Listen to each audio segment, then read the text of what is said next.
അസ്സലാമലൈക്കും. ഒരു കഥ കേട്ടു പോവല്ലേ. ഇന്ത്യയിലെ പ്രമുഖനായ നേതാവും അഡ്വക്കേറ്റുമായിരുന്നു CR ദാസ്, ചിത്തരഞ്ജൻ ദാസ്. അദ്ദേഹത്തിന് ഒരു കേസിന് ആസ്പദമായിട്ട് കുറച്ച് പേർഷ്യൻ രേഖകൾ തർജിമ ചെയ്യാൻ ആവശ്യം വരും. അങ്ങനെ തന്റെ കൂട്ടുകാരനും കൂടിയായ അല്ലാമ മുഹമ്മദ് ഇഖ്ബാലിന് ഇദ്ദേഹം കമ്പി സന്ദേശം അയക്കുന്നുണ്ട്. നിങ്ങൾക്കറിയാവുന്ന പോലെ ഇഖ്ബാൽ പ്രസിദ്ധനായ പണ്ഡിതനും കവിയുമാണ്. സന്ദേശം ലഭിച്ചയുടനെ ഇഖ്ബാൽ യാത്ര തിരിക്കുന്നുണ്ട്. അങ്ങനെ കണ്ടുമുട്ടി കാര്യങ്ങൾ അവതരിപ്പിക്കുന്നുണ്ട് ആര്? CR ദാസ്.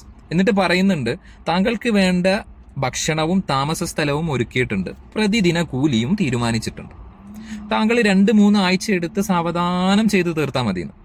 അന്നേക്കന്ന് രാത്രി ഇഖ്ബാല് ഈ രേഖകളെല്ലാം ഉറക്കമൊഴിച്ചിരുന്ന് തർജിമ ചെയ്യുന്നുണ്ട്.